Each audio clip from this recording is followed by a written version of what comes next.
Okay, hi. First, I will mention that I've placed a link in the comments section near this video that can help men avoid some prostate surgery and the pain and suffering that goes with it. Please visit that link for some good information. Now you will see video about the cuts that the idiot felon is planning on making. The video talks about how poor people will be affected. Well, it's not going to be limited to only poor people. There is talk about eliminating federal quote-unquote programs, specifically Social Security and Medicare. But the federal government, as we all know, is much, much more than those two programs. There are many more quote-unquote programs that the federal government supports financially. There are thousands of programs that the population has no idea exist. So after Social Security and Medicare, then which program will be cut next? Removing programs is not like simply removing an app from your phone or computer. When a program is removed, then many people will lose their jobs because there are millions of civilians employed by the federal government throughout the country, and removal will result in firing of millions of those civilians that work in those federal government positions, people that honestly are far from poor. One point I want to make clear: the idiot felon could not cause the damage that he is about to inflict upon us in this country without those that did a stupid thing. They voted for him. Yes, there is a cause and effect relationship here. And you need to be able to learn and remember that. It is such a damn shame that our process is so corrupt. And it begins at the voting level, because emotion, not logic, often strongly guides so many voters' directions. The decision is often based on personal biases. There are many that don't or are unable to see the big picture. For example, there's a woman that told me she voted for Trump because she's religious. Okay, that's fine. She's religious. That's fine. That's one piece of the puzzle. We did not get into any discussion on anything. I simply decided that she may be religious, but she's also stupid in that area.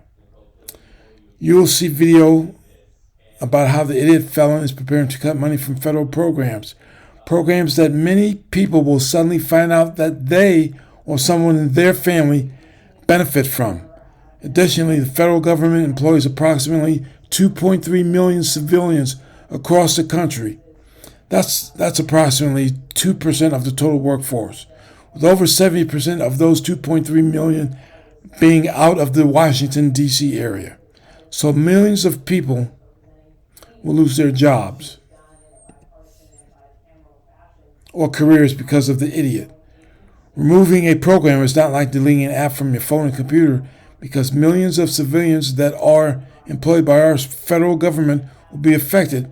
Cutting programs equates to firing federal civilian employees that are getting paid to work on or for those programs.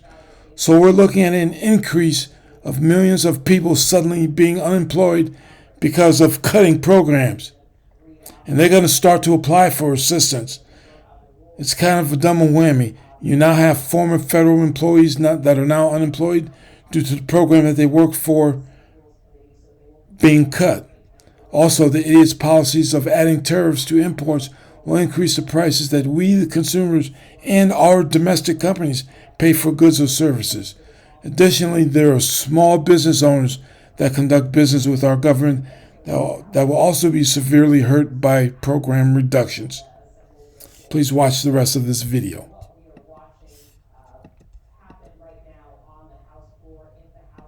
Low-income Trump voters are now panicking, realizing, wait a second, this prick's going to slash my benefits. That's right, here we go again.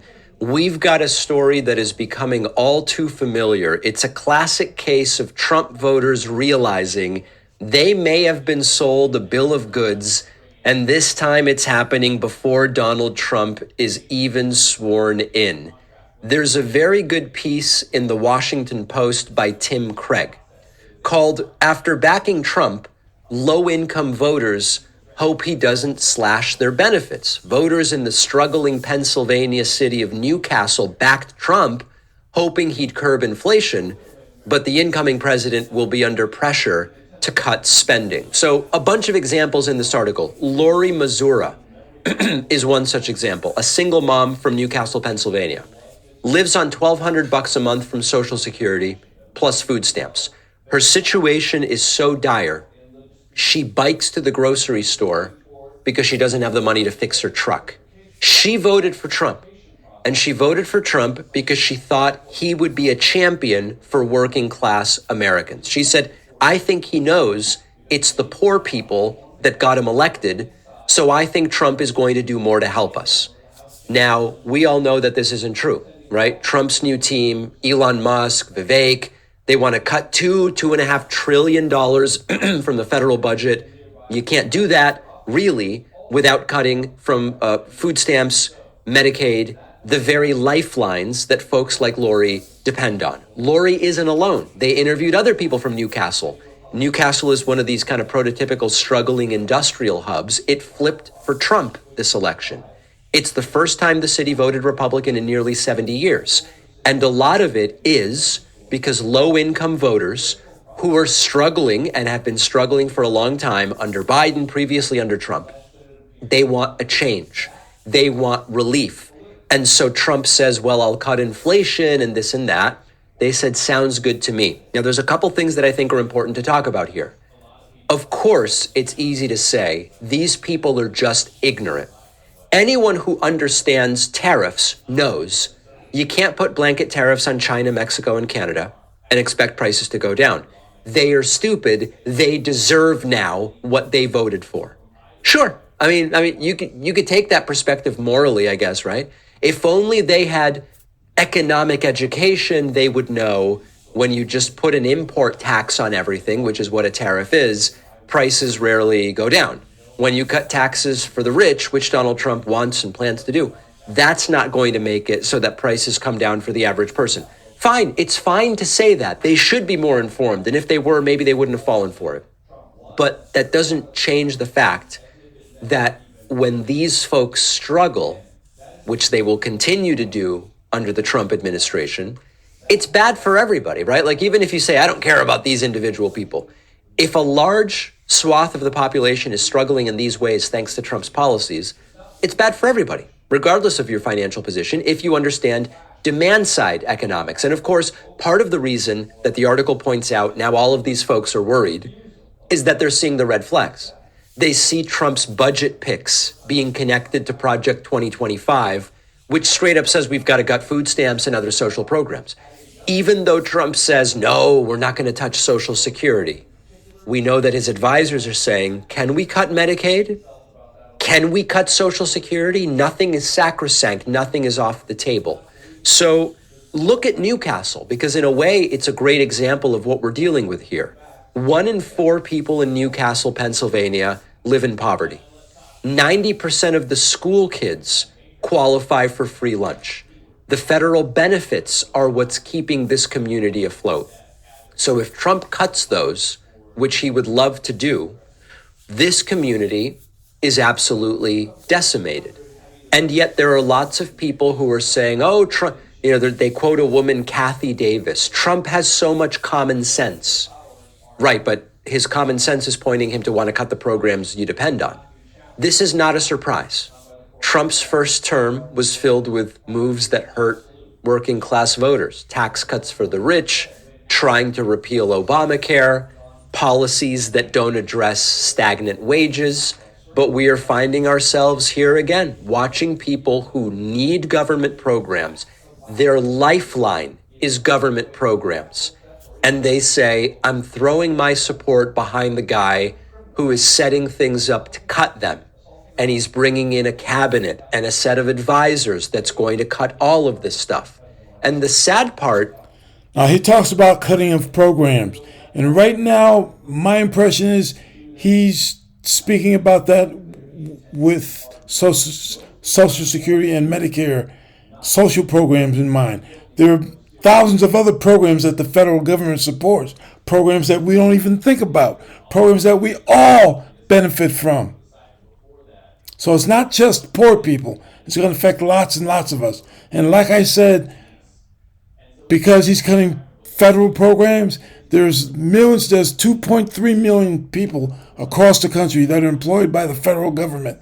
And when those programs get cut, those people are going to be unemployed. So he's going to increase unemployment. As one local Democrat put it, is that the voters didn't look at the big picture, which is that when the promised cuts roll in, they are going. Right. Didn't look at the big picture. And a lot of people are going to there are some people that are looking at the big picture. I recognize that.